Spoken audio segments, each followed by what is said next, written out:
Hey guys, welcome back. Whatever. Okay, this is gonna be an Attack on Titan video. Okay, so I just finished watching saintitchiefs final Attack on Titan video, and for some reason, why did that make me more emotional than the end of the series?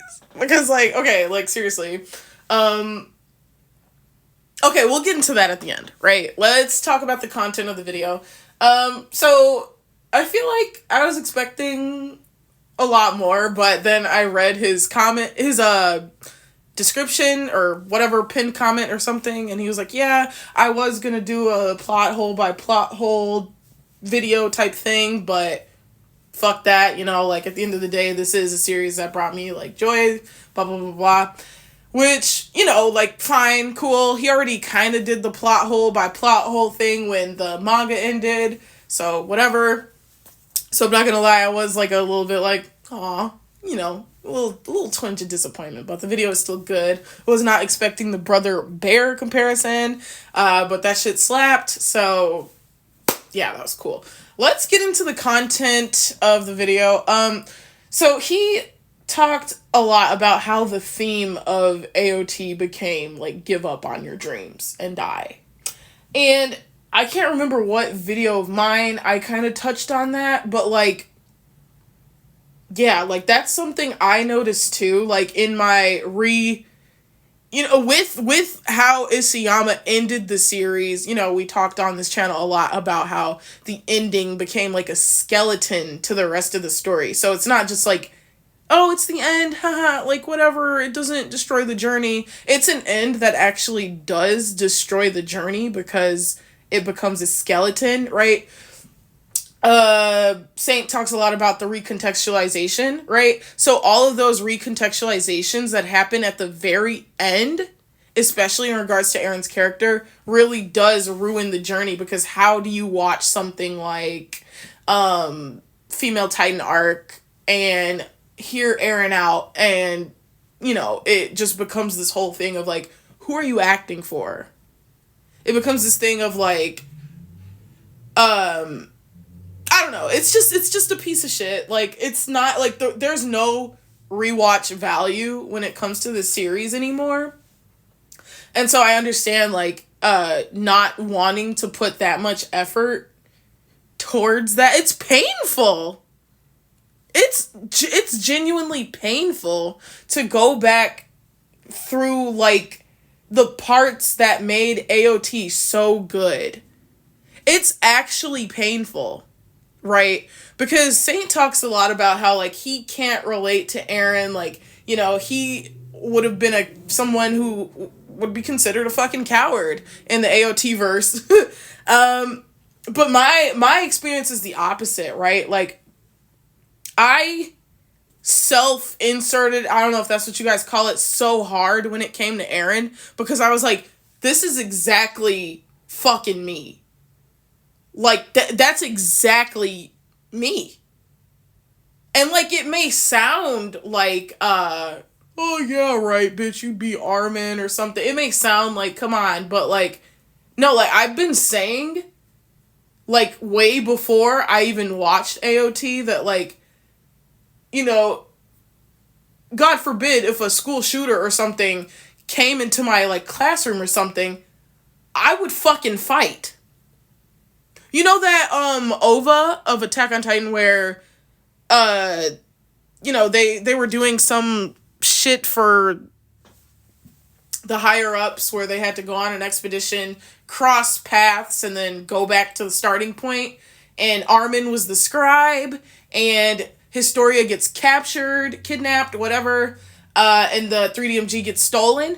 And when the men come up to everybody with, like, the guns or whatever, Eren's like, guys, all together, now, right? And he, like, he grabs one of the guy's guns. That's me right there, right? Like, that's, because how dare you, how dare you think that you can come over here and intimidate me and steal something from me? Like, I don't know, just the thought of that just disgusts me to a level where it's like, I'm not just gonna fucking sit here and give you anything. I'm not gonna sit. You have a gun, and mind you, this I don't have fucking superpowers, so I'd probably be fucking killed on spot, right? Like I'd be shot on sight. But at the end of the day, I'm not gonna go down without like fighting, right? So Eren was always this like, oh my god, this is me in a fucking character. And so I felt so connected. I just felt so connected to this body of work, to Attack on Titan, to Eren Yeager specifically. I just felt so connected to this shit. Even down to the like, the no time for romance, no like, I'm a fucking black woman in America just trying to fucking get by and like live and survive and shit. I don't be, I'm so focused on like social justice issues and shit. Like I don't have time to sit there and think about some Mikasa or some shit, right? Like I never had the time for any of that shit. So just on so many different levels, Eren Yeager was my character, like 100%. And so the ending obviously takes a whole lot away from me when the ending says, oh no, look, he was always like Saint says, caged within these walls that he created himself. Huh? Oh my god. It's one of those things that'll just never, like, it's just wasted potential. Like, the biggest instance of wasted potential I've ever seen in my life is Attack on Titan. Now you have so many people saying, oh, it's a masterpiece, it's so brilliant, it's good, it's blah, blah, blah. These are anime onlys. These are people who are just obsessed with Isayama, or these are people who never really cared that much about Eren, right? So, their favorite character was good, their ship sailed or some shit. The fucking Adu Annies or whatever the fuck, like those people, they're like, oh, I thought it was fucking brilliant. Yeah, of course you did. Of course you did, because you applied this shit to real life, like, in a way where it's like, of course genocide is always wrong, of course that, blah, blah, blah. Like, you applied this shit, like, so much to real life that you lost sight of the in-universe context, right? Oh my god, I rambled so much, I forgot to say what I originally wanted to say, which was that in a previous video, I can't fucking remember which one, I said something along the lines of the story, how Erwin asked the Survey Corps, hey, like, if I told you to die, could you do it? That was the fucking message of the Survey Corps. That is what Erwin asked everybody before they joined the Survey Corps, right? And yes, I say corpse, leave me alone. That's what the story became at the end. That is what the story, like, ended up being. A bunch of people choosing to fucking die, right? Hey, I understand that these people want to kill us and they outnumber us and they have far advanced artillery. Like, we're going to fucking die. But isn't that the Survey Corps way? And it's so fucking stupid because their family members aren't in the Survey Corps. Their family members didn't agree to that. Their family members, the people of Paradis, are not all the Survey Corps. The people of Paradis are not all, quote, Jaegerists. And by that I mean militarized, like, personnel. They're all Jaegerists in the sense that they want to fucking be alive, right? But, there does come a point where this shit is just getting old. I think it's just, what's understood doesn't have to be said. This is a controversial ending. This ending is not this perfect masterpiece. And that's not me saying if you like it, you're fucking stupid. That's not what I'm saying at all. I'm saying it's fine to be like, this is my favorite anime of all time. And to admit that it has its flaws, because it does.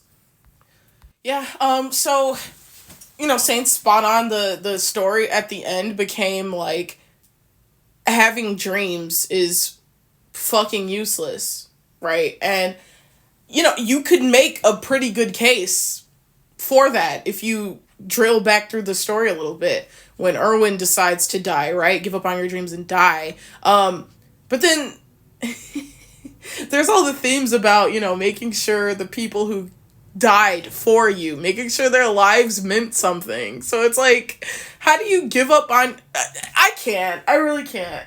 How... Those messages cannot coexist.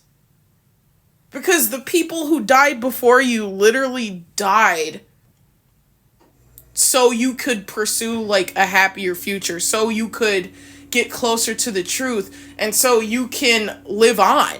That is why these people before you died. Petra, Aluo, El Jin, whatever the fuck the rest of their names were. Erwin. They did not die so you can then go on to die or damn your people. And that is what's so frustrating about the end of the story is, not even touching on the Ymir shit. That shit's just straight ass, right? Like Saint said, he made a really good point when he said that she's just a plot device character to fill all the fucking plot holes. Okay, we need to shoehorn in something for Mikasa's headaches. Okay, this bitch was peeking into her brain. Okay, we need to shoehorn, why Ymir wasn't actually freed when Eren freed her, and we all clearly saw that she was freed in that moment. Okay, she was waiting for this simulation of, can you kill your lover for the greater good? And it's like, this isn't even what we saw. Like, we never saw a love story with Ymir. We never saw that. That's not what we fucking saw.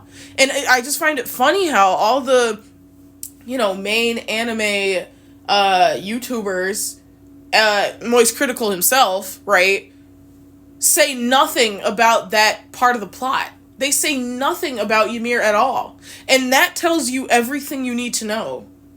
That literally tells you everything you need to know. Ymir was the final key of this story.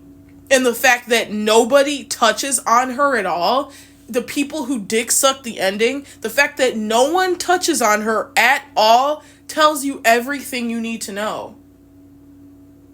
The fact that the people who like this ending are the same people who hated Eren in the beginning of the story tells me everything I need to know. They hated him so much in the beginning of the story, and then once it ends and Isayama's like, oh, real Eren's back, they love him? How does that fucking work? Oh, I get it. You love him because he was apparently always in love with your favorite fucking self-insert character. It's awful. It's bad. And while I'm not necessarily opposed to making, further AOT videos, I'm just like, it really is at the point where it's like beating a dead horse. It's like, you get it or you don't. Like, you just get it or you don't. You see it or you don't want to see it. Right? Because there are ample videos explaining, and ample threads explaining why shit doesn't make sense. I made a thread of like 90 unanswered questions. No one has been able to answer all of them. No one has even been able to like give me a sufficient answer for either of them. All of those things are out. And, you have the most popular Eren videos telling you to forget everything you know about Eren Yeager and let me tell you everything about Eren based on the ending. And it's just ass. All of it is just trash. It's just bad. So yeah, Isayama didn't care enough about the people who genuinely cared about his story to give us a satisfying ending. So why should we care to, continue to pick this shit apart, right? So it is at that point where it's like, I don't think I have anything left to say about Attack on Titan as well. I think I've said everything. My past videos are all gonna stay up. The feeling that I have will never change. I'll never hit some epiphany and be like, oh my god, this was what this meant and this is why it's good. Like, that'll never happen for me because how much I paid attention to the story and how much I know this was all gonna end in a completely different fucking way. But this author just really got swept up into the, he was digging through Reddit. Okay, we've already talked about this. Anyway, like he said when he self-inserted himself as Eren in the final fucking minutes of the final episode, Attack on Titan became too big, and with that power, Isayama just felt like a fucking idiot, and that's why he fucked it up. Right? He admitted that. He admitted he self-inserted as Eren for that final dialogue with Armin. He's just a fucking idiot whose story just found a massive audience, so of course he fucked it up. Because he's just one guy. What can he do with so much power? And that's why that scene doesn't even make sense for the story itself.